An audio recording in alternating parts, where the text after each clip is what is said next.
नीलम दर्द की चरम सीमा पर थी। यह तीसरी रात थी जब वह अपने शरीर पर मर्दाना स्पर्श की तीव्रता महसूस कर तड़प उठी थी। 4 दिन बाद जब वह कोमा से बाहर आई तो अपनी मां के सामने फूट फूट कर रो पड़ी। मां, जल्दी से मेरी विदाई कर दीजिए। बदनामी के डर से उसे विक्रम के साथ रुखसत कर दिया गया, जबकि इस हादसे से पहले नीलम इस शादी को स्वीकार ही नहीं करती थी। सुहाग रात की रात वह विक्रम के डर से कांपती हुई एक कोने में सहमी बैठी थी। तभी विक्रम धीरे से फुसफुसाया, सुहाग रात तो मैं पहले ही मना चुका हूं, मुझसे डरने की जरूरत नहीं। यह सुनकर नीलम की सांसें जैसे थम सी गई। वह स्तब्ध रह गई, जैसे जीवन की सारी उम्मीदें एक पल में बिखर गई हों। एक जमाने की बात है, एक बहुत ही खूबसूरत और समृद्ध राज्य था जिसका नाम था रामपुर। इस राज्य में हरे भरे खेत, ऊंचे ऊंचे महल और सुंदर बगीचे थे। राज्य के राजा बहुत ही न्यायप्रिय और दयालु थे। इसी राज्य में 2 बड़े और इज्जतदार परिवार रहते थे। एक परिवार के मुखिया थे राजा के करीबी सलाहकार देवराज सिंह, और दूसरे परिवार के मुखिया थे राज्य के बड़े व्यापारी सुरेंद्र सिंह। दोनों परिवारों में बचपन से ही गहरी दोस्ती थी। देवराज सिंह के घर एक बेटा था जिसका नाम था विक्रम। विक्रम बचपन से ही बहुत तेज और साहसी था। वह घोड़े की सवारी में माहिर था और तलवारबाजी भी अच्छी तरह से जानता था। उसके पिता उसे राज्य के कामों में हाथ बंटाने के लिए तैयार कर रहे थे। दूसरी तरफ सुरेंद्र सिंह के घर एक बेटी थी जिसका नाम था नीलम। नीलम बहुत ही सुंदर और होशियार लड़की थी। उसकी आंखें काजल जैसी काली थीं और चेहरा चांद की तरह चमकता था। वह गुरुकुल में पढ़ाई करती थी और घर के सारे काम भी बखूबी संभालती थी। नीलम और विक्रम बचपन से एक दूसरे को जानते थे, क्योंकि दोनों परिवार अक्सर एक दूसरे के यहाँ आया जाया करते थे। लेकिन समय के साथ साथ एक अजीब सी परेशानी खड़ी हो गई। विक्रम नीलम को सिर्फ एक बचपन की दोस्त नहीं मानता था, वह उससे दिल से प्यार करने लगा था। जब भी वह नीलम को देखता, उसका दिल तेजी से धड़कने लगता। उसकी हंसी, उसकी बातें, उसका चलना फिरना, सब कुछ विक्रम को अच्छा लगता था। उसने कई बार नीलम को अपने मन की बात बताने की कोशिश की, लेकिन हर बार हिम्मत नहीं जुटा पाया। एक दिन विक्रम ने अपने दिल की बात नीलम के सामने रख ही दी। वह राज्य के बगीचे में टहल रहे थे जब विक्रम ने कहा कि वह नीलम से शादी करना चाहता है, लेकिन नीलम ने साफ शब्दों में मना कर दिया। उसने कहा कि वह विक्रम को सिर्फ एक अच्छा दोस्त मानती है और दोस्तों से शादी नहीं होती। यह बात सुनकर विक्रम का दिल टूट गया। उसे लगा जैसे किसी ने उसके सीने में तीर मार दिया हो। इसके बाद विक्रम बहुत परेशान रहने लगा। वह दिन रात नीलम के बारे में ही सोचता रहता। उसकी नींद उड़ गई और खाना पीना भी छूट गया। उसके पिता देवराज सिंह को जब यह बात पता चली तो उन्होंने अपने बेटे से बात की। विक्रम ने अपने पिता को सब बता दिया कि वह नीलम से कितना प्यार करता है और उसके बिना नहीं रह सकता। देवराज सिंह ने सोचा कि यह तो बहुत अच्छी बात है। नीलम एक अच्छे घर की लड़की है और सुरेंद्र सिंह उनके पुराने दोस्त हैं। उन्होंने तय किया कि वह सुरेंद्र सिंह के पास जाकर विक्रम और नीलम की शादी की बात करेंगे। लेकिन विक्रम को इतना धैर्य नहीं था। वह जल्दी में था और नीलम को किसी भी तरह से अपनाना चाहता था। विक्रम का एक दोस्त था जिसका नाम था अरुण।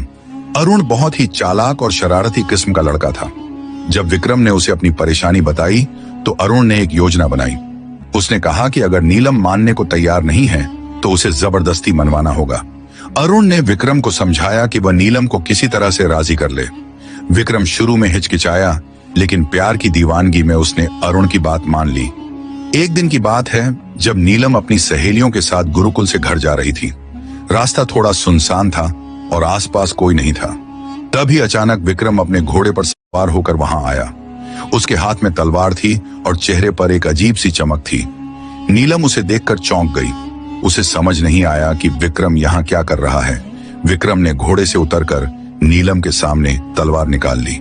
उसने कहा कि अगर नीलम उसके साथ नहीं चली तो वह खुद को नुकसान पहुंचा लेगा। नीलम डर गई। उसने अपनी सहेलियों को इशारा किया कि वे भाग जाएं और किसी को बुला लाएं, लेकिन विक्रम ने उन्हें भी धमकी दी कि कोई आगे नहीं बढ़ेगा।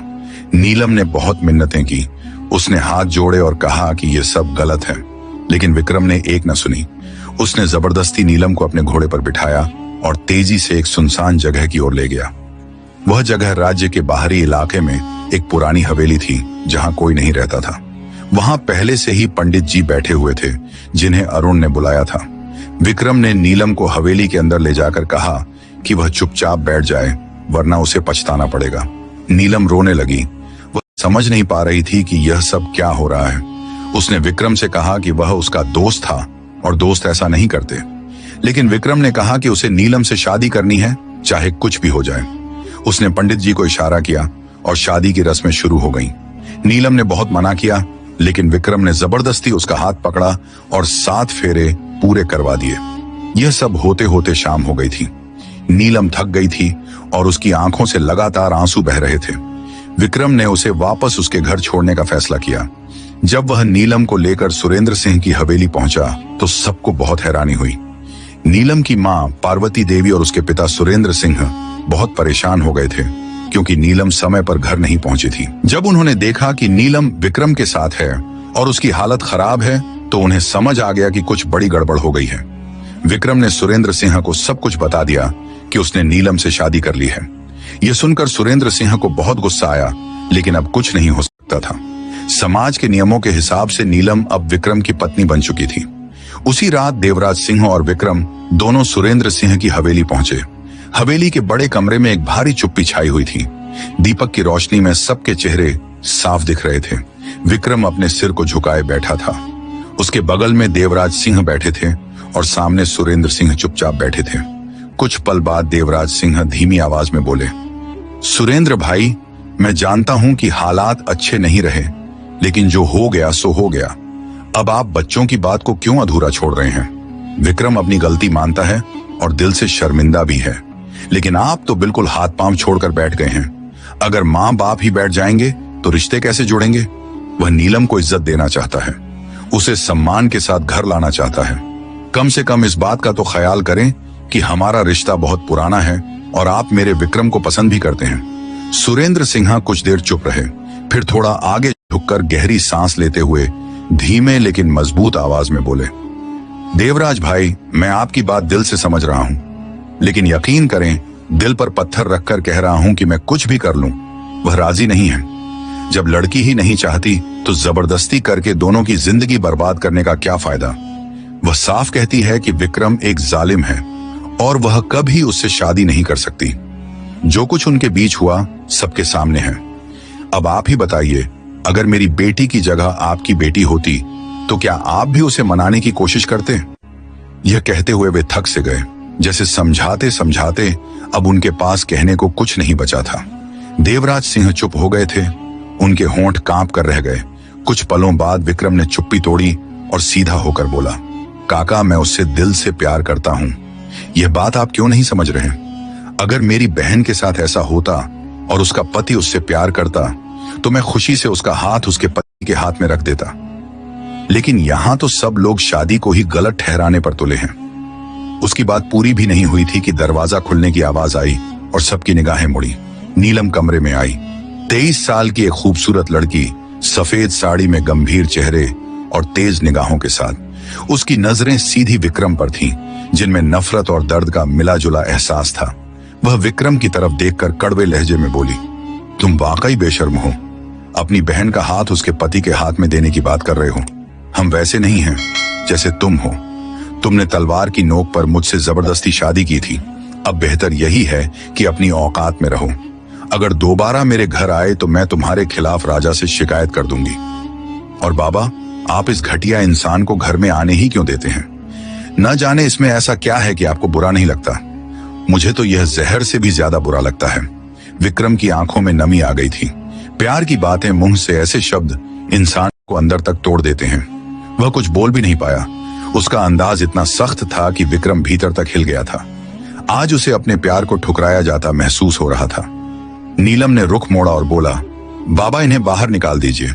मुझे इस परिवार से कोई रिश्ता नहीं रखना।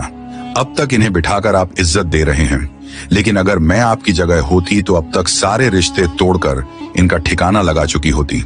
देवराज सिंह बिना सोचे बोल पड़े, क्या आप हमारे साथ भी ऐसा ही करने का इरादा रखती हैं, जबकि हमारा कोई कसूर नहीं? मगर नीलम ने उन्हें सीधे देखते हुए कहा, काका, मैं आपकी बहुत इज्जत करती हूँ, लेकिन अब बहुत हो गया। भगवान के लिए मुझे चैन से जीने दीजिए। आप भी अपने बेटे के लिए उस गुनाह को माफ कर रहे हैं जिसकी सजा कभी नहीं भूलेगी, क्योंकि मैं इस आदमी को कभी माफ नहीं करूंगी। यह जालिम है, इसमें दया नहीं है। मैंने इससे कितनी मिन्नतें की, हाथ जोड़े, कहा कि यह जुल्म मत करो, लेकिन इसने जबरदस्ती शादी की और मेरे आत्मसम्मान को रौंद डाला। मैं इसे कभी माफ नहीं करूंगी और इस जालिम का साथ देने वाले किसी को भी नहीं, चाहे वह मेरा बाप ही क्यों ना हो। इतना कहकर वह मुड़ी और तेज कदमों से कमरे से निकल गई। उसके जाते ही दरवाजा धीरे से बंद हुआ और पीछे रह गए तीनों पुरुष बस चुपचाप उस बंद दरवाजे को ताकते रह गए, जैसे शब्द भी उनका साथ छोड़ चुके हों।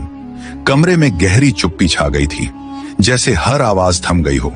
दीवार पर लटका दीपक अपनी सामान्य रोशनी से जल रहा था, लेकिन उस वक्त उसकी आवाज भी गूंजती हुई महसूस हो रही थी। सुरेंद्र सिंह ने एक गहरी सांस ली, आंखें बंद करके कुछ पल सोचते रहे, फिर धीरे से उठे और दोनों हाथ जोड़े। उनकी आवाज में नरमी भी थी और थकान भी। माफ कीजिएगा भाई साहब, लेकिन अब आप जा सकते हैं। उसने साफ शब्दों में कह दिया है कि वह कोई रिश्ता नहीं रखना चाहती, कम से कम अभी तो बिल्कुल नहीं। उसे कुछ समय दीजिए, क्या पता वह इस रिश्ते को समझना शुरू कर दे, भले ही यह नामुमकिन सा लगे। विक्रम ने चौंक कर अपने ससुर को देखा। उसकी आंखों में घुटन, दर्द और गुस्से का मिला जुला भाव था। वह रुके हुए लहजे में बोला, यह सब आपकी डील का नतीजा है काका। मैंने शादी आपकी मर्जी से की थी, आप ही ने कहा था कि तलवार की नोक पर शादी कर लो। अब देखिए आपकी बेटी का हाल। उस दिन मैंने मना किया था कि जबरदस्ती वह बिल्कुल नहीं मानेगी, बस शोर मचाएगी, लेकिन आपको लगा कि मैं बकवास कर रहा हूं। अब देखिए नतीजा। खबरदार जो अब आप दया की बातें करके खुद को बेकसूर साबित करने की कोशिश करें, आप भी बराबर के हिस्सेदार हैं। सुरेंद्र सिंह ने एक पल को नजरें चुराई, जैसे खुद से आंख मिलाने की हिम्मत नहीं रही हो। फिर थके हुए लहजे में बोले, मुझे नहीं पता था कि मेरा तुम्हें एक सुझाव देना इतना भारी पड़ जाएगा। तुम उसे प्यार से मना सकते थे विक्रम, लेकिन तुमने भी जबरदस्ती। विक्रम ने बेयकीनी से सिर हिलाया। लहजा अब कड़वा हो चुका था। मैं आपके बनाए हुए रास्ते पर चला था काका, अब बेईमानी मत कीजिए और अपनी बात से मत फिरिए, वरना अगर मेरा दिमाग घूम गया तो मैं सब कुछ सच सच उसे बता दूंगा कि उसका बाप पहले दिन से मेरे साथ शामिल था। सुरेंद्र सिंह एकदम से आगे बढ़े, हाथ उठाया जैसे बात को रोकना चाहते हो। चेहरे पर साफ घबराहट थी। बस करो, अपनी जुबान बंद रखो। अगर मेरी बेटी को पता चल गया कि उसका गुनहगार असल में मैं हूं, तो वह मुझसे भी हमेशा के लिए दूर हो जाएगी। मैं सब संभाल लूंगा, कुछ करता हूं। तुम बस फिलहाल यहां से चले जाओ, मैं उसे मनाने की कोशिश करूंगा, लेकिन जब तक तुम चुप रहोगे, अगर मुझे पता चला कि तुमने उससे कोई संपर्क किया है तो मुझसे बुरा कोई नहीं होगा। अब तक चुपचाप बैठे देवराज सिंह अचानक उठ खड़े हुए और अपने बेटे पर एक तेज और सख्त नजर डाली। विक्रम ने सिर झुका लिया। बाप बेटे के बीच एक भारी सा पल बीता। फिर देवराज सिंह कुछ कहे बिना मजबूती से अपने कदम रखते हुए हवेली से बाहर चले गए। उन्हें बेहद शर्मिंदगी महसूस हो रही थी, जिसकी कोई हद नहीं थी। विक्रम ने भी अब वहां से निकल जाना बेहतर समझा। वह हल्के से राम राम कहकर बाहर निकल गया, लेकिन किसी ने पलटकर जवाब नहीं दिया। वह भी चुपचाप दरवाजे की ओर बढ़ा और बाहर निकल गया। पीछे सिर्फ सुरेंद्र सिंह रह गए थे, जिन्होंने अपने सिर को दोनों हाथों से थाम लिया था। उनकी सांसें भारी हो चुकी थीं, आंखों में नमी तैरने लगी थी और दिल में एक अजीब सी खटक गूंज रही थी। उन्हें यकीन नहीं आ रहा था कि उनकी दी गई एक सलाह ने उनकी बेटी की जिंदगी को इस मोड़ पर ला खड़ा किया था, जहां वे खुद भी बेबस खड़े थे। हवेली की फिजा अब भी बोझिल थी और वक्त जैसे थम गया था। दूसरी तरफ कमरे में मध्यम दीपक की रोशनी में नीलम चारपाई पर बैठी थी। उसका चेहरा सपाट था, लेकिन आंखों के भीतर तूफान की गूंज साफ दिख रही थी। बाल बिखरे हुए थे, जैसे दिल का हाल उसके चेहरे पर उभर आया हो। बिना दस्तक दिए पार्वती देवी कमरे में आईं और अपनी बेटी को यूं चुप देखकर धीरे से पास आकर चारपाई के किनारे बैठ गईं। नीलम अपनी मां की मौजूदगी महसूस कर चुकी थी, लेकिन नजरअंदाज की बैठी रही। उसे मालूम था कि वे क्यों आई हैं। कुछ पल बाद पार्वती देवी मीठे लहजे में बोली, नीलम बेटा, तुम इस तरह तमाशा क्यों बना रही हो? शादी हो चुकी है सबके सामने। न मुझे कोई परेशानी है, न तुम्हारे बाबा को। लड़का अच्छे परिवार से है, अमीर है, इज्जतदार है, तुम्हें बहुत खुश रखेगा और सबसे बढ़कर वो तुम्हें पसंद करता है। फिर तुम क्यों इस रिश्ते को नकार रही हो? उनका लहजा परेशान था। उन्हें अपनी बेटी की सोच समझ नहीं आ रही थी कि आखिर वह मना क्यों कर रही है। नीलम ने सिर उठाकर मां की तरफ देखा। उसके लहजे में पीड़ा थी, आवाज भारी और शब्दों में टूटन थी। अम्मा, परेशानी ना करूं, आप किस तरह की बातें कर रही हैं? वो शख्स मेरे गुरुकुल के सामने आया, जबरदस्ती मुझे घोड़े पर बिठाया, तलवार की नोक पर। जानती हैं आप, तलवार की नोक पर। नीलम की आवाज कांप रही थी, आंखें आंसुओं से भीगी थीं, लेकिन उसमें एक आग भी झलक रही थी। वो मुझे जबरदस्ती एक सुनसान जगह ले गया, वहां मेरे साथ जबरदस्ती शादी की, और अब मेरे बाबा के घर मुझे छोड़कर यह दावा कर रहा है कि मैं खुशी खुशी उसके साथ चली जाऊं, जैसे कुछ हुआ ही नहीं। पूरा गुरुकुल तमाशा देख रहा था। हर जगह बातें बन रही होंगी कि अमुक लड़की एक लड़के के प्यार में दीवानी थी, और जब उसने धोखा दिया तो लड़का उसे जबरदस्ती ले गया। आजकल कोई पूरी कहानी नहीं सुनता, जो नजर आता है वही सच मान लिया जाता है। उसकी आवाज अब ऊंची हो चुकी थी, दिल का गुब्बार आंखों से बह निकलने को था। अम्मा, आप लोग इंसान हैं या कुछ और? क्या आपको समझ में नहीं आता कि वह मेरे साथ क्या करना चाहता है? अगर वह शादी के वक्त मुझ पर जबरदस्ती कर सकता है तो आगे चलकर मेरे साथ क्या करेगा, यह सोच भी नहीं सकते आप लोग। वो दुख और गुस्से में लगभग चीख पड़ी थी। पार्वती देवी ने उसकी आंखों में देखने की कोशिश की, मगर नीलम की नजरों में जो घाव था वो उन्हें सहने लायक नहीं लगा। कुछ पल चुप रहने के बाद वह हिम्मत करके बोली, बेटा, देवराज भाई का परिवार बहुत रईस है। मैं तुम्हारा दुख समझ रही हूँ, तुम्हारी बात भी समझ रही हूँ, लेकिन तुम कुछ समझना ही नहीं चाहती। हमारा और उनका बहुत पुराना साथ है। तुम्हारे बाबा के वह बेहद अच्छे दोस्त हैं। हम उन्हें हमेशा से इज्जत देते आए हैं और हमेशा देंगे। तुम्हारे बाबा भी इसलिए तुम पर दबाव डाल रहे हैं। ये जिद मत करो, सब बेहतर हो जाएगा समय के साथ। थोड़ा सोचो तो सही, तुम्हें वो लड़का पसंद आने लगेगा। तुम दोनों एक समय में बहुत अच्छे दोस्त थे। नीलम ने हाथ जोड़ लिए जैसे आखिरी गुहार हो। अम्मा, मेरे हाथ जोड़ते हैं भगवान के लिए, मुझे छोड़ दीजिए। मैं किसी के दबाव में नहीं आऊंगी। आपको नहीं पता मैं हर रात किस तकलीफ में सोती हूँ। मेरे अंदर जो कुछ टूटा है उसे कोई नहीं जोड़ सकता, और भगवान के लिए उस इंसान को हमारे घर में आना बंद करें। जल्द से जल्द मैं इस रिश्ते को खत्म करूंगी, इस रिश्ते को हमेशा के लिए मिटा दूंगी। मैं अब इस रिश्ते में और नहीं बंधना चाहती। वो मेरा सबसे अच्छा दोस्त नहीं था, बल्कि एक मौका परस्त इंसान था जिसने अपनी मर्जी की और मुझे मरने के लिए छोड़ दिया। पार्वती देवी ने गहरी सांस ली, उनकी आंखों में भी नमी आ चुकी थी। वे धीमे स्वर में बोली, तुम बाद में बहुत पछताओगी नीलम। जिंदगी ऐसे फैसलों पर सब्र नहीं करती, सजा देती है। नीलम की आंखों में अब आंसू नहीं थे, बस एक जमी हुई आग थी। वह धीमे मगर पूरे यकीन के साथ बोली, मंजूर है पछताना, लेकिन मैं उस आदमी से कभी शादी नहीं करूंगी, चाहे मुझे अपनी जान ही क्यों ना देनी पड़े। ये कहते हुए वह चुपचाप पलटी और कमरे से बाहर चली गई। पार्वती देवी वहीं बैठी रह गईं। उनके हाथों की मुट्ठियां कस चुकी थीं और दिल में बार बार यही सवाल गूंज रहा था, क्या वाकई मेरी बेटी सही कह रही है? आपको क्या लगता है, क्या विक्रम ने जो किया वो सच में प्यार था या सिर्फ अपनी मनमानी? कमेंट में जरूर बताइए। शाम के धुंधलके में राज्य की रोशनियां घोड़े की पीठ पर बैठे विक्रम के चेहरे पर पड़ रही थी। विक्रम चुपचाप घोड़े की रास थामे चला जा रहा था। उसके बराबर में दूसरे घोड़े पर देवराज सिंह बैठे थे। कुछ देर बस घोड़ों की टापों की आवाज और दूर कहीं से आती हवा की सरसराहट सुनाई देती रही। देवराज सिंह की नजरें सामने थीं, लेकिन भीतर आग भड़क रही थी। उन्होंने गर्दन घुमाकर बेटे की तरफ देखा और धीमे मगर सख्त लहजे में बोले, विक्रम, तुमने मुझे कहीं का नहीं छोड़ा। मेरा सुरेंद्र के घर एक मान था। वो लड़की हमेशा मेरे सामने सिर झुकाकर बात करती थी, और आज वही लड़की मेरे सामने किस अंदाज में बोल रही थी। शर्म आती है मुझे तुम्हें अपना बेटा कहते हुए। विक्रम ने एक पल को अपने पिता की तरफ देखा, फिर नजरें वापस रास्ते पर टिका दी। देवराज सिंह ने बात जारी रखी, तुम्हें इतनी क्या जल्दी थी, वो भी तलवार की नोक पर शादी?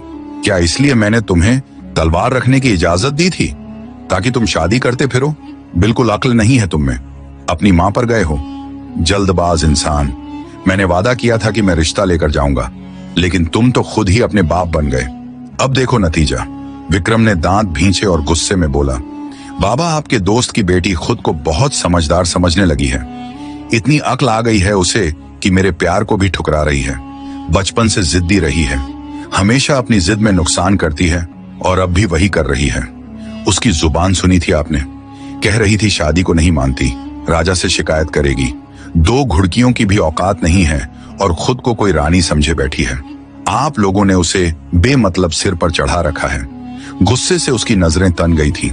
वह खुद अपने काम पर पछता रहा था, लेकिन आज जो कुछ हुआ था उसने उस पछतावे को भी धुंधला कर दिया था। देवराज सिंह ने गंभीरता से उसका रुख किया और आवाज ऊंची करते हुए बोले, लेकिन लहजे में चिंता थी। यह कैसा दीवानापन है तुम्हारा विक्रम? तुम्हें वो लड़की चाहिए भी और उस पर जुल्म भी करना है। ये कौन सा प्यार है? विक्रम दांत पीसते हुए बोला, मुझे कोई नहीं समझ सकता, आप भी नहीं, काका सुरेंद्र भी नहीं। अगर आप दोनों ने मेरे हाथ न बांधे होते तो मैं अब तक उसे सीधा कर चुका होता। सिर्फ 2 मिनट लगेंगे बाबा और उस लड़की का दिमाग ठिकाने आ जाएगा। बेवजह खुद को बहुत समझदार समझ रही है, एक बात को पकड़कर बैठ गई है। देवराज सिंह ने आंखें बंद करके माथे पर हाथ रख लिया। उनकी सांसें भारी हो गई थीं। तुम चाहते क्या हो? जबरदस्ती शादी की, अब जबरदस्ती विदाई, क्या यही है तुम्हारा रिश्तों का नजरिया? वे सच में बेहद नाराज थे। उन्हें समझ नहीं आ रहा था कि उनके बेटे विक्रम को हो क्या गया है। विक्रम बेसब्री से बोला, मैं बस इतना चाहता हूं कि वह मेरी पत्नी बनकर मेरे घर आ जाए। शादी को 2 महीने हो चुके हैं और अब तक वह इस रिश्ते को स्वीकारने को तैयार नहीं। जैसे यह जिंदगी नहीं, कोई खेल हो। हर रोज नई जिद, नई शिकायत। कौन समझाए उसे कि यह जिंदगी का मामला है, कोई तमाशा नहीं। मानता हूं मैंने गलती की, जल्दबाजी में तलवार की नोक पर शादी की, मगर आप जानते हैं वह भावनाओं की जिद पकड़ ले छोड़ती नहीं। इसीलिए मुझे यह कदम मजबूरी में उठाना पड़ा था। घोड़े अब धीमी चाल पर चल रहे थे। बाहर अंधेरा फैल रहा था। देवराज सिंह ने धीरे से एक लंबी सांस ली और कुछ पल चुप रहे। उनकी आंखें बेटे के चेहरे पर टिकी थीं, मगर जैसे शब्द उनका साथ छोड़ चुके थे। फिर वे सिर्फ इतना कह सके, मुझे समझ आ चुका है। तुम्हें समझाना पत्थर को पानी पिलाने जैसा है। तुम्हें सिर्फ अपनी मर्जी चाहिए, चाहे रिश्ता हो या इंसान। और यही तुम्हारी सबसे बड़ी भूल है, क्योंकि वह एक इंसान है जिसे समझना तुम्हें हर हाल में सीखना होगा। जल्दबाजी तुम्हारे इस रिश्ते को बर्बाद कर देगी। विक्रम ने कोई जवाब नहीं दिया। घोड़े फिर चल पड़े थे, मगर बाप और बेटे के बीच जो दूरी थी वो हर बीतते पल के साथ और बढ़ती जा रही थी। 3 घंटे बाद एक छोटी सी गली में एक जगह थी जहां कुछ लोग इकट्ठे होते थे। मध्यम रोशनी में कुछ लोग बैठे बातें कर रहे थे और दूर कोने में विक्रम अकेला बैठा था। उसके हाथ में शराब का गिलास था और आंखें सामने की भीड़ पर टिकी थीं। चेहरे पर गहराई थी, माथे पर हल्की शिकन, जैसे दिमाग में कई सवाल उलझे हुए हों। कुछ पल ही बीते थे कि पीछे से एक हाथ उसके कंधे पर आया और आवाज गूंजी, ओहो, कहां खो गए यार? लगता है भाभी के ख्यालों में गुम हो। विक्रम चौंका, पलटा तो देखा कि उसका दोस्त अरुण बगल वाली जगह पर बैठ चुका था। विक्रम ने गिलास नीचे रखा और थोड़े परेशान अंदाज में बोला, बकवास मत कर, इतना समय लगा दिया तुमने। कहा था आधे घंटे में आओगे, मैं यहाँ 1.5 घंटे से बैठा हूँ। अब तो चलने का समय हो गया है। देर से पहुंचा तो बाबा फिर बातें सुनाएंगे। वैसे भी आजकल उनका मूड मेरे लिए वैसे ही गर्म रहता है। कोई भी गलती की तो 2 थप्पड़ तैयार हैं। अरुण हंसा, वैसे तुम्हारे साथ ऐसा होना चाहिए। विक्रम ने गुस्से से उसकी तरफ देखा तो वह कंधे उचकाते हुए बोला, भाई शादी हो गई है, लेकिन लगता है तुम्हारी वाली तो तुम्हें घास ही नहीं डाल रही। वह चिढ़ा रहा था। विक्रम ने गहरी सांस ली, चेहरे पर परेशानी आई। बस यही तो समस्या है, इसीलिए बुलाया है तुम्हें। ताने मारने के बजाय कोई सलाह दे दो। मानता हूं गलती की है, जबरदस्ती शादी की है, मगर सिर्फ उसके प्यार में। जब मैंने कहा था तो उसने सीधे मुंह पर कह दिया था, मैं तुम्हें सिर्फ एक दोस्त मानती हूं और दोस्तों से शादी नहीं होती। अरे कोई उसे बताए कि मैंने तो उसे कभी दोस्त माना ही नहीं, हमेशा उसे अपना प्यार माना है। अरुण ने आंख दबाते हुए शरारत से कहा, सलाह यह है कि सीधा जाकर पहली रात मना लो, फट से मान जाएगी। लड़की को बस थोड़ा प्यार की जरूरत होती है, फौरन झोली में आकर गिरती है। विक्रम हंस पड़ा, गिलास उठाया और बोला, जान से मार डालेगी। तुम्हें अंदाजा नहीं वो कितनी तेज है। उसकी जुबान सुनो तो जैसे आग उगलती है। हाथ लगाया तो तोड़कर रख देगी। अरुण ने लापरवाही से हाथ हिलाया। जब औरत पुरुष के नीचे आती है ना तो सारी बदमाशी निकल जाती है। मेरी मान यही कर डाल, विदाई से भी मना नहीं करेगी। वह बेतकल्लुफी से बोला। विक्रम ने गहरी नजर से अपने दोस्त को देखा, कुछ पल सोचता रहा, फिर धीरे से बोला, यार शादी जबरदस्ती की है। अगर अब भी कोई कदम जबरदस्ती उठाया तो वह मुझे कभी माफ नहीं करेगी, ये मैं जानता हूं। वह वैसी नहीं है और मैं नहीं चाहता कि किसी भी तरह की जबरदस्ती करके अपने रिश्ते को बर्बाद करूं। अरुण ने जरूर एक पल के लिए उसकी बात को गंभीरता से लिया, फिर टेबल पर झुककर बोला, अच्छा मेरे पास एक योजना है, कान इधर ला। विक्रम उसकी ओर झुका। अरुण धीरे धीरे उसके कान में कुछ कहता रहा। विक्रम पहले चौंका, फिर उसके चेहरे पर एक चालाक सी मुस्कान फैल गई। उसने हंसते हुए अरुण को गले लगा लिया। बहुत शुक्रिया भाई, तू ही मेरा असली दोस्त है। लेकिन अगर उसका दिमाग फिर गया तो वह सच में मुझे कच्चा चबा जाएगी। अरुण ने तुरंत कहा, अगर डरते रहोगे तो सारी जिंदगी बस इंतजार में बैठो कि पत्नी साहिबा मान जाए। उसने सिर को हल्की सी हिलाकर पीछे हटते हुए धीमे स्वर में खुद से कहा, अब तुझे मुझसे कोई नहीं बचा सकता। मेरी जान, तू अब खुद चलकर मेरे पास आएगी। उसके होठों पर जीत की मुस्कान थी, मानो वो पहले ही खुद को विजेता समझ बैठा हो। समय धीरे धीरे गुजर रहा था। 2 दिन बाद सुबह के 11 बजे थे। विक्रम अपने कमरे में बैठा कुछ कागजों में गहराई से झुका था। सामने एक गिलास पानी रखा था। उसका चेहरा गंभीर था कि तभी बाहर से किसी की आवाज आई। एक नौकर दौड़ता हुआ आया और कहा, बाबा जी, सुरेंद्र सिंह जी का संदेश आया है। बिटिया नीलम का बहुत बुरा हादसा हो गया है। वे उन्हें वैद्य जी के पास ले गए हैं। वैद्य जी कह रहे हैं कि आपके होने की जरूरत है, आप जल्दी पहुंचे। विक्रम तुरंत सीधा होकर खड़ा हो गया, चेहरे पर चिंता का भाव लाकर जल्दी से बोला, अभी चलता हूं। नौकर के जाने के बाद उसने खुद से बुदबुदाया, इतनी भी बढ़ा चढ़ाकर नहीं बोलना था वैद्य जी, कुछ ज्यादा ही कह दिया उसके बाप के सामने। सुरेंद्र सिंह की घबराई आवाज याद कर उसने हल्के से मुस्कुराते हुए खुद को रोकने की कोशिश की, जैसे किसी छिपी जीत पर संतोष पा गया हो। असल में यह हादसा उसी की रची हुई साजिश थी। बस हल्की सी टक्कर, थोड़ी सी चोट। उसे पहले ही खबर थी कि नीलम सुरक्षित है। सिर्फ हाथ पर छोटा सा घाव आया है, मगर मकसद चोट नहीं, मौका था, और वह मौका अब उसकी मुट्ठी में था। विक्रम ने फौरन अपना ऊपरी वस्त्र पहना और तेज कदमों से कमरे से निकल गया। घोड़े पर बैठते हुए वह बाहर से शांत दिख रहा था, मगर भीतर एक अदृश्य उत्साह की लहर थी। उसके चेहरे पर विजय मुस्कान लौट आई थी। दिल में खुद से बोला, अब देखते हैं नीलम कितनी देर और मना करती है। एक बार फिर उसे मेरी जरूरत पड़ गई है, और यही पहला कदम है उसे वापस मेरी तरफ खींच लाने का। घोड़े की तेज टापों के साथ वो सीधे वैद्य जी के घर की ओर निकल गया। वैद्य जी का घर राज्य के बीच में एक बड़ी हवेली में था। सफेद दीवारें, जड़ी बूटियों की खुशबू और हवा में औषधि की गंध, सब कुछ एक ठंडा सन्नाटा लिए था। वह तेज कदमों से अंदर के कमरे की ओर बढ़ा, जहां एक चारपाई के पास सुरेंद्र सिंह और पार्वती देवी खड़े थे। पार्वती देवी का आंचल आधा सिर से फिसल चुका था, चेहरा उड़ा हुआ और आंखें सूजी हुई। आंसू थमने का नाम नहीं ले रहे थे। सुरेंद्र सिंह की हालत भी कुछ अलग न थी, उनके हाथ कांप रहे थे। आखिर उनकी इकलौती बेटी का इतना भयानक हादसा हुआ था। विक्रम उनके पास गया, कंधे पर हाथ रखते हुए नरम स्वर में बोला, काका सब ठीक है ना? मेरी नीलम ठीक है ना? उसने जानबूझकर अपना लहजा भावुक बनाते हुए कहा। उसे देखते ही सुरेंद्र सिंह तुरंत उससे लिपट गए, जैसे डूबते को सहारा मिल गया हो। उन्हें वह बहुत पसंद था। बचपन से ही यह इच्छा थी कि विक्रम ही उनकी बेटी का पति बने, मगर न जाने क्यों आज की बेटी को यह बात समझ नहीं आ रही थी। वे उसे गले लगाकर कुछ पल रोते रहे। उसे देखकर उन्हें जैसे हिम्मत मिल गई हो, जैसे उनका बेटा लौट आया हो। उनकी आवाज भारी थी, आंखों में बेबसी तैर रही थी। न जाने मेरी नीलम को क्या हो गया। बैलगाड़ी में जा रही थी। दूसरी लड़कियों को खास कुछ नहीं हुआ, मगर नीलम को बहुत चोट आई है। अंदर लिटा दिया है। होश नहीं आया अभी तक। मुझे समझ नहीं आ रहा मैं क्या करूं।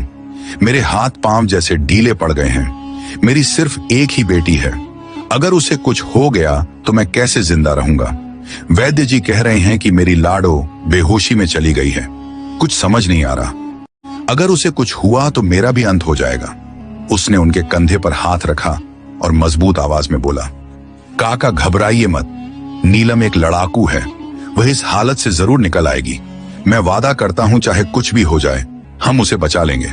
न जाने क्यों दोनों पति पत्नी की हालत देखकर उसके दिल में अपराध बोध गहराने लगा था। लेकिन इस समय उसे अपना रिश्ता बचाने के लिए यह कदम उठाना ही था, चाहे अच्छा लगे या बुरा। पार्वती देवी हाथ जोड़कर आगे आईं। उनकी आंखों से आंसू थमने का नाम नहीं ले रहे थे। बेटा कुछ करो, हम नीलम को किसी अच्छी जगह ले चलते हैं। मैं कुछ भी करने को तैयार हूं, बस मेरी बच्ची ठीक हो जाए। वह मां थी, उन्हें एक पल की भी सब्र नहीं हो रही थी। विक्रम एक क्षण चुप रहा, फिर नरमी से बोला, काकी यह जगह भी बहुत अच्छी है, यहाँ मेरे जानने वाले हैं, मैं खुद बात करता हूँ। आप परेशानी मत कीजिए, सब ठीक हो जाएगा, मैं अपनी पत्नी को कुछ नहीं होने दूंगा। उसका स्वर हल्का कांप गया था। उसने एक नजर दोनों पर डाली। अंदर ही अंदर उसका अपराध बोध और बढ़ गया था। उसे पता था कि अगर उसकी आग बबूला पत्नी को यह सच पता चल गया कि उसने झूठ बोलकर उसके माँ बाप को इस हालत तक पहुंचा दिया है, तो वह उसे जान से मार डालेगी। ये सोचते ही उसके शरीर में झुरझुरी दौड़ गई। उसने दोनों को बाहर बिठाया और खुद उनके सामने घुटनों के बल बैठ गया। आपकी बेटी मेरी पत्नी है काकी, आप परेशान मत होइए, मैं सब संभाल लूंगा, उसे कुछ नहीं होगा। और मैं यह भी पता लगवाऊंगा कि उस बैलगाड़ी को नुकसान किस बदनसीब ने पहुंचाया जिसकी वजह से नीलम आज इस हाल में है। मैं अभी वैद्य जी से बात करता हूं, वो बहुत मजबूत है, जो भी मुमकिन हुआ मैं करूंगा। आप बस दुआ कीजिए, अगर यहाँ इलाज ठीक से नहीं हुआ तो हम उसे और बेहतर जगह ले जाएंगे। सुरेंद्र सिंह ने उसका हाथ थामा, आंखों में शुक्रगुजारी थी। पार्वती देवी दुआओं में डूबी हुई थी। वह उठा, कमरे के दरवाजे की ओर बढ़ गया। उसके कदमों में दृढ़ता थी, दिल में बेचैनी और चेहरे पर एक कठोर मगर आशावादी सुकून। लेकिन दिल बहुत अजीब हो रहा था। बार बार यही लग रहा था कि उसे यह नहीं करना चाहिए था। दोनों बुजुर्ग बहुत दुखी हो रहे थे, पर अपने रिश्ते को बचाने के लिए वह मजबूर था और यह झूठ बोलना उसकी मजबूरी बन गया था। जैसे ही उसने दरवाजा खोला, कमरे की धीमी रोशनी और जड़ी बूटियों की खुशबू उसकी नाक में समा गई। एक और नीलम बेहोश पड़ी थी, चेहरे पर सफेद कपड़ा, हाथ में पट्टी। दिल की धड़कन को महसूस करने के लिए वैद्य जी उसकी नाड़ी पर हाथ रखे थे। उसने पल भर आंखें मूंदी, फिर गहरी सांस लेकर अंदर कदम रखा। जंग अभी बाकी थी और वह हार मानने वालों में से नहीं था। कमरे की धीमी रोशनी में एक अजीब सी चुप्पी पसरी थी। दीवार के पास रखे बर्तनों की हल्की खनखनाहट और वैद्य जी की धीमी आवाज उस सन्नाटे में गूंज रही थी। विक्रम धीरे धीरे कदम रखता कमरे में दाखिल हुआ। उसके कदमों की आवाज फर्श पर दबकर रह गई थी। कमरे के बीच में एक तरफ चारपाई पर वह लेटी थी, पीला चेहरा, बंद आंखें, सांसें धीमी चल रही थीं। दो वैद्य उसके पास खड़े कुछ बात कर रहे थे। विक्रम ने धीरे धीरे चलकर चारपाई के पास जाकर अपने हाथ सीने पर बांध लिए। नजरें उसके चेहरे पर टिक गईं। मुख्य वैद्य ने विक्रम की मौजूदगी का एहसास करते ही चेहरा मोड़ा। मैं आपका ही इंतजार कर रहा था। आपके कहने के मुताबिक हमने बाहर उनके माँ बाप को डरा दिया है। आप बिल्कुल निश्चिंत रहें, सिर पर मामूली चोट है, लेकिन आपकी बात पर हमने बेहोशी की दवा दे दी है ताकि उन्हें होश ना आए और बाहर वालों को लगे कि वह गहरी बेहोशी में है। विक्रम की आंखें एक पल को ठहर गईं। वो चारपाई पर लेटी लड़की की ओर झुका, उसकी बंद आंखों को देखा जैसे उनमें छिपे किसी सच को पढ़ना चाहता हो। फिर धीमी ठंडी आवाज में बोला, जिसमें न कोई भावना थी न हमदर्दी, सिर्फ एक तय किया हुआ फैसला। यह लड़की कम से कम 4 दिन तक पूरी तरह बेहोश रहनी चाहिए। होश अगर आए भी तो बस खाने के समय हल्की सी चेतना हो, बाकी समय पूरी तरह लाचार नजर आनी चाहिए। अगर इसे होश आ गया तो मेरे लिए बहुत बड़ी मुश्किल खड़ी हो जाएगी। ये हमारी बातें सुन तो नहीं सकती। आवाज में शंका थी और लहजा और भी धीमा हो गया था। वैद्य जी ने सिर हिलाते हुए कहा, नहीं, ये कुछ नहीं सुन सकती। हमने पूरा शरीर सुन्न कर दिया है। आप निश्चिंत रहिए, इस बेहोशी की दवा से कोई नुकसान नहीं होगा। विक्रम ने सिर हिलाया और कहा, ख्याल रखिएगा, मुझे कोई शिकायत नहीं चाहिए। अगर यह लड़की बीच में होश में आ गई तो सब कुछ तबाह हो जाएगा। किसी भी कीमत पर यह 4 दिन बेहोश रहनी चाहिए। उस समय वह सचमुच बेरहमी की सारी हदें पार कर चुका था। अपने रिश्ते को बचाने के लिए वह किसी भी हद तक जाने को तैयार था। वैद्य ने सिर झुका लिया, जैसे आदेश का पालन करना ही उसका धर्म हो। जी, आप बिल्कुल निश्चिंत रहें, हमने सारी व्यवस्था कर दी है। सेवकों को भी सख्त हिदायतें दे दी गई हैं। मरीज को गहरी बेहोशी में दिखाना है तो वैसा ही दिखेगा। आपकी ओर से कोई शिकायत नहीं मिलेगी, इसका मैं वादा करता हूं। आपने हमें जो दान दिया है उसका पूरा परिणाम आपको मिलेगा। विक्रम ने गहरी सांस ली। चारपाई के सिरहाने खड़ा कुछ क्षण उसे चुपचाप देखता रहा, जैसे कुछ सोच रहा हो। फिर वह पीछे हटा और हाथ से दोनों वैद्यों को जाने का इशारा किया। धन्यवाद, अगर कोई भी समस्या हो तो तुरंत मुझे सूचना देना। जी जरूर, हम सतर्क हैं, कहकर दोनों वैद्य धीरे धीरे कमरे से बाहर चले गए। अब विक्रम अकेला रह गया था। कमरे की चुप्पी एक बार फिर छा गई। उसने अपने कपड़े को ठीक किया। कमरे की रोशनी उसकी आंखों में चुभ रही थी, मगर उसके चेहरे पर कोई भाव नहीं थे। वह चारपाई के पास जाकर झुका, उसके कान के करीब जाकर धीमे से बोला, अब तुम कुछ नहीं कर सकती, कुछ भी नहीं। तुम्हारी चुप्पी मेरे पक्ष में गवाही बनेगी। वह गहरी नींद में डूबी थी। शरीर पर थकान की परछाइयां थीं, सांसें बिखरी हुई थीं, माथे पर पसीने की नमी थी। विक्रम उसके पास झुका और उसके माथे पर एक नरम, बेहद प्यार भरा स्पर्श रखा और चुपचाप उसका चेहरा निहारता रहा, जैसे कोई अपनी सबसे कीमती चीज को देख रहा हो। वह बुदबुदाया, मेरी जान कहां आसानी से मान जाती हो, लेकिन तुमने मुझे मजबूर कर दिया। मैं तुम्हें प्यार से अपनाना चाहता था, इज्जत से, मगर तुम्हारी जिद, तुम्हारी चुप्पी मुझे यह सब करने पर मजबूर कर रही है। उसने गहरी सांस ली, अपना ऊपरी वस्त्र उतारकर पास रखी कुर्सी पर रखा। धीरे धीरे अपने स्पर्श से वह उसके चेहरे को महकाने लगा था। वह बेहोशी में भी कसमसाई, लेकिन उसे कोई फर्क नहीं पड़ा। वह अपना पूरा वजन उस पर डालकर गर्दन को अपने अधीन कर चुका था। उसके हाथों को कसकर पकड़े वह उस पर इस तरह हावी हुआ कि कुछ क्षणों को उसकी अपनी सांसें भी उखड़ गईं। उसके होंठों को अपने होंठों से छूते हुए अब उसकी नजर उसके शरीर पर थी।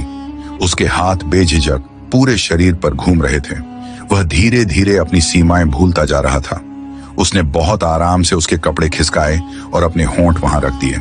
धीरे से कमरे के दीपक की बत्ती कम कर दी थी और पल भर में वह उसके साथ बहकता चला गया था। उसे यह पता ही नहीं चला कि वह बेहोश शरीर हर एहसास को भीतर तक महसूस कर रहा था। समय जैसे ठहर गया था। दिन और रात का फर्क मिट गया था। वह हर रात उसके पास आता। वह बेहोशी में धुंधली आंखों से किसी का स्पर्श, किसी की सांसें, किसी की पकड़ महसूस करती, लेकिन समझ नहीं पाती कि वह कौन है, क्यों है और यह सब क्यों हो रहा है। कई बार वह चीखने चिल्लाने की कोशिश करती, मगर बेहोशी के कारण वह अपने हाथ तक नहीं उठा पाती थी। बस चुपचाप चारपाई पर लेटी रहती और वह स्पर्श सहती रहती जो उसे अंगारों पर घसीट देता था। समय तेजी से बीत रहा था। 4 दिन बीत चुके थे। चौथे दिन सुबह जब सूरज की हल्की रोशनी खिड़की से छनकर भीतर आई तो उसकी पलकों में हरकत हुई। 4 दिन बाद बेहोशी का असर टूट रहा था। वह खुद भी होश में आना चाहती थी, इसलिए वह रात के बजाय सुबह ही होश में आ गई। आंखें खुली, वह सन्न रह गई। आंखों में अविश्वास, शरीर में झंझनाहट और दिल में डर की गहरी लकीरें थीं। पूरा वजूद उसे खाली खाली लग रहा था। जो कुछ इन 4 दिनों में उसके साथ हुआ वह उसकी आत्मा को झकझोर चुका था। वह चाहे जितनी भी घमंडी रही हो, लेकिन वह एक इज्जतदार पिता की बेटी थी और उसे लगने लगा था कि जैसे वह खुद खत्म हो चुकी है। शर्म के मारे उसकी जान गले में अटक गई थी। वह दुनिया को क्या मुंह दिखाएगी, यह सोच ही उसका दम घोंट रही थी। होंठ कांपने लगे थे, आंखों से चुपचाप आंसू बहने लगे थे, जैसे कोई सपना बार बार देखा गया हो और अब वह सच्चा बनकर सामने आ खड़ा हुआ हो। कुछ ही पलों बाद उसने सिसकियों के साथ रोना शुरू कर दिया था। उसे अपना पूरा शरीर दर्द में डूबा महसूस हो रहा था, जैसे भीतर का सारा बोझ एकाएक बाहर निकल आया हो। कमरे के बाहर बैठी उसकी मां ने आवाज सुनकर दरवाजा खोला और फौरन भीतर आ गई। अपनी बेटी को होश में देखकर एक पल को पार्वती देवी कुछ बोल ही नहीं पाई। भगवान का जितना धन्यवाद करती उतना कम था, लेकिन उसे इस तरह बिलखता देख वह परेशान होकर उसके पास पहुंची और उसकी ओर देखती हुई नरमी से बोली, क्या हुआ बेटी? वह उसके पास बैठ गई, हाथ थामा, माथे पर चूमा। उनकी आंखों से भी आंसू बह निकले थे। वह उस समय अपनी बेटी की हालत को समझ नहीं सकती थी। कितनी दुआएं मांगी थी, कितनी मन्नतें मांगी थी कि उनकी बेटी ठीक हो जाए, बेहोशी से बाहर आ जाए। वह रो रो कर हिचकियां ले रही थी। अम्मा, आप जल्दी से विक्रम से बात करें, मेरी विदाई करवा दें। मैं तैयार हूं। मैं किसी भी बात पर कोई परेशानी नहीं करूंगी। सादगी से रस्में हो जाएं, मुझे सब मंजूर है। उसकी आवाज में वह दर्द था जो आत्मा को भी हिला दे। पार्वती देवी हैरान रह गईं। क्या हुआ है? क्यों रो रही हो? किसने कुछ कहा है? और यह विक्रम की बात कहां से आ गई? सब ठीक है बेटा, तुम कैसी महसूस कर रही हो? मैं वैद्य जी को बुलाऊं? उन्होंने उसकी हालत को नजरअंदाज करते हुए सिर्फ अपनी बेटी की चिंता की। वह हिचकियों के बीच बोली, अम्मा, मैं बदनाम हो जाऊंगी। कोई कुछ भी समझे, लेकिन आप बस मेरी विदाई करवा दें इसी हफ्ते, वरना कुछ हो गया तो मैं खुद को खत्म कर लूंगी। पार्वती देवी ने उसके आंसू पोंछे, लेकिन चेहरे पर उलझन साफ झलक रही थी। मगर हुआ क्या है? तुम तो कहती थी कि तुम अभी तैयार नहीं, तुम्हें वह लड़का पसंद नहीं, तुम इस रिश्ते को खत्म करना चाहती हो। वह बिल्कुल ही उलझ गई थी। बेटी की अचानक ऐसी जिद सुनकर वह गहरे सदमे में थी, मगर वह लड़की संभल कर पूरी ठंडक से बोली, मैं बिल्कुल ठीक हूं, सब कुछ ठीक है, बस अब और इंतजार नहीं हो सकता। मुझे कुछ नहीं चाहिए, मैं शादी करना चाहती हूँ, अपना घर बसाना चाहती हूँ। आप फौरन तैयारियां शुरू करें, मैं बिल्कुल ठीक हूँ, मुझे कुछ नहीं हुआ। पार्वती देवी हैरत से उसे देखती रही। उन्हें समझ ही नहीं आया कि यह वही लड़की है जो 4 दिन बेहोशी में रही और अब अचानक इतनी बड़ी बात कर रही है। वह अभी तो पूरी तरह स्वस्थ भी नहीं थी। कमरे में सन्नाटा छा गया, सिर्फ उसकी सिसकियां सुनाई दे रही थीं। पार्वती देवी उसके चेहरे को देखती रही, जैसे कुछ समझने की कोशिश कर रही हो, मगर बिना कुछ कहे बस उसके बालों में हाथ फेरती रही। समय धीरे धीरे गुजरता रहा और अचानक फैसले ने सबको चौंका दिया। किसी ने नहीं सोचा था कि वह इतनी आसानी से मान जाएगी और विक्रम के साथ विदाई के लिए तैयार हो जाएगी। विदाई से पहले विक्रम ने भी सीधे सीधे उससे पूछा था, क्या यह तुम्हारा अपना फैसला है? और उसने बिना किसी झिझक के कहा था, हाँ, यह मेरा अपना फैसला है, मैं विदाई के लिए तैयार हूं। विक्रम जानता था कि यह राजी होना इतनी जल्दबाजी में क्यों दी गई, लेकिन उसे यकीन नहीं हो रहा था कि वह वाकई इतनी जल्दी मान जाएगी। उसे लगा था कि होश में आने के बाद वह घर वालों के सामने रो रो कर शिकायतें करेगी, लेकिन वह एक शर्मीली लड़की निकली जिसने इज्जत के नाम पर एक शब्द तक नहीं कहा, बस चुपचाप नजरें झुकाए बैठी रही। शादी की रस्में बेहद सादगी से हुई, न कोई भीड़, न कोई तामझाम, न कोई खास रस्में, बस कुछ मंत्र पढ़े गए और उसे विक्रम के साथ विदा कर दिया गया। दूसरी तरफ भी विक्रम ने कह दिया था कि किसी तरह की कोई रस्म नहीं चाहिए, उसकी तबीयत ठीक नहीं है, वह आराम करना चाहती है। उसकी बात को अहमियत दी गई और उसे सीधे कमरे में ले जाया गया। वह पलंग के एक किनारे पर बैठी अपनी उंगलियां मरोड़ते हुए किसी अनकहे डर में डूबी हुई थी। अंदर का दर्द और बीते 4 दिन किसी डरावनी कहानी की तरह मन में घूम रहे थे। शादी कैसे हुई वह भूल चुकी थी, याद बस यही था कि उसकी इज्जत मिट्टी में मिल चुकी है, कोई उसकी जिंदगी तबाह कर चुका है। उसकी सांसें बार बार तेज हो रही थीं, आंखें दरवाजे पर जमी थीं, हर आहट पर दिल कांप उठता। बस एक ही डर सता रहा था, अगर विक्रम को सच्चाई का पता चल गया तो वह उससे कैसा व्यवहार करेगा? क्या वह उसे छोड़ देगा? और फिर जब सच सबके सामने आएगा तो हर कोई उसकी तरफ उंगली उठाएगा, कोई उससे शादी नहीं करेगा, उसका चरित्र उछाला जाएगा। बस यही ख्याल उसे बेचैन कर रहे थे। समय जैसे थम सा गया था। कुछ ही पल बीते थे कि दरवाजा खुला और विक्रम अंदर आया, चेहरे पर वही हल्की सी मुस्कान जो वह अक्सर दिखाया करता था। उसने दरवाजा बंद किया और धीरे धीरे कदम बढ़ाते हुए उसकी ओर आया। कमरे में गहरी चुप्पी छा गई थी, केवल दिल की धड़कनों की आवाज महसूस हो रही थी जो इस तनाव में और तेज हो गई थी। उसकी मौजूदगी से नीलम का सारा वजूद डर के मारे सिमट गया था। उसके हाथ पैर कांपने लगे थे। विक्रम उसके करीब आकर पलंग के दूसरे किनारे बैठ गया। वह कुछ कहने ही वाला था कि नीलम ने कांपती आवाज में कहा, मुझे तुमसे कुछ कहना है, मैं झूठ से इस रिश्ते की शुरुआत नहीं करना चाहती। विक्रम ने गौर से उसकी तरफ देखा। उसके चेहरे पर डर और सच्चाई एक साथ कांप रहे थे। उस पल उसे अपनी पत्नी पर बेहद प्यार आया। कितनी सीधी थी वह। कुछ पल चुप रहकर उसने नरमी से उसका हाथ थामा और उसे अपने करीब कर लिया। वह जैसे एक झटके में उसकी पकड़ में आ गई थी। वह नाजुक सी लड़की भला इस मजबूत इंसान का कैसे सामना करती? विक्रम उसके कान के पास आकर धीमे से बोला, मुझे सब पता है मेरी जान, डरने की जरूरत नहीं। हमारी पहली रात तो पहले ही हो चुकी है, वैद्य जी के घर में। वो मैं ही था जिसका प्यार तुमने महसूस किया था। विक्रम कभी यह सच बताना नहीं चाहता था। वह उसे हमेशा अपने काबू में रखना चाहता था, मगर आज उसके चेहरे पर मौजूद डर ने उसे सच्चाई कहने पर मजबूर कर दिया। वो उसका प्यार था और वह अपने प्यार को किसी भी हाल में तकलीफ नहीं देना चाहता था। उधर नीलम की आंखें हैरानी से खुली रह गईं। वो एकदम उसकी तरफ मुड़ी, आंखों में आंसू भर आए और दिल किसी अनजाने सन्नाटे में डूब गया। विक्रम ने उसके माथे को देखते हुए कहा, मुझे पता है तुम बहुत नाराज हो, मगर तुमने ही मुझे मजबूर किया था। तुम्हारे बिना जीना मेरे बस की बात नहीं थी। मैं तुमसे प्यार करता हूं और तुम्हारे बिना एक पल का भी सोच नहीं सकता। एक बार, सिर्फ एक बार मेरे बारे में दिल से सोच कर देखो। मुझे पता है मेरे हर तरीके गलत थे, लेकिन तुम्हारे मामले में मैं हमेशा दीवाना हो जाता हूं। इतना कहकर विक्रम ने उसके गाल पर हल्का सा चुंबन दिया। नीलम एक पल को जैसे शांत हो गई, फिर खुद को पीछे खींचती हुई कुछ दूरी पर बैठ गई। आंखों में आंखें डालकर धीमे से बोली, मुझे यकीन नहीं हो रहा तुम मेरे साथ ऐसा कर सकते हो। दिल में थोड़ी राहत थी कि अब पास आने वाला उसका पति है, मगर दर्द उसकी आंखों में छलक आया। विक्रम ने गहरी सांस ली और मुस्कुराकर कहा, अब तो सब हो गया, अब किस बात की झिझक। छोड़ो ये दूरियां, ये अहंकार।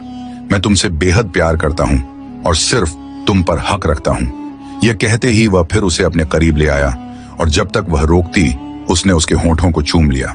वह पीछे हटना चाहती थी, मगर विक्रम उसे अपने आलिंगन में लेता चला गया। उसके हाथ उसके शरीर पर घूमते रहे और वह खुद को रोक न सकी। उसने खुद को उसके हवाले कर दिया। कमरे में फिर चुप्पी छा गई थी, मगर अब यह चुप्पी डर की नहीं थी, बल्कि एक नए सफर की शुरुआत थी। वह पल जिसमें सच्चाई भी थी, जुनून भी और एक नरमी भी, जिसे शब्दों से नहीं दिल की गहराई से महसूस किया जा सकता था। पूरी रात विक्रम उस पर हावी रहा, एक पल को भी उसे अलग नहीं होने दिया। कई बार नीलम ने उसे पीछे हटाया, मगर वह अपनी हरकतों से बाज नहीं आया। अगली सुबह का सूरज पूरी रोशनी के साथ होगा। खिड़की के पर्दे से छनती हल्की रोशनी कमरे में उतर रही थी। दीवार पर लगी घड़ी सुबह के 5 बजा रही थी। कमरे में चुप्पी थी, जिसे अचानक किसी के सिसकने की आवाज ने तोड़ दिया। विक्रम की नींद टूटी। आंखें मलते हुए उसने करवट बदली और पलंग पर उसके बराबर बैठे नीलम को देखा तो चौंक गया। वह अपने दोनों हाथों से घुटनों को लपेटे सिर झुकाए हिचकियों से रो रही थी। उसका कांपता हुआ वजूद देख विक्रम की सांस रुक गई। वह धीमे से उसके पास आया, प्यार से उसका हाथ पकड़ना चाहा, मगर नीलम ने झटके से हाथ छोड़ा लिया। आंखों से आंसू बह रहे थे, मगर चेहरा गुस्से से लाल था।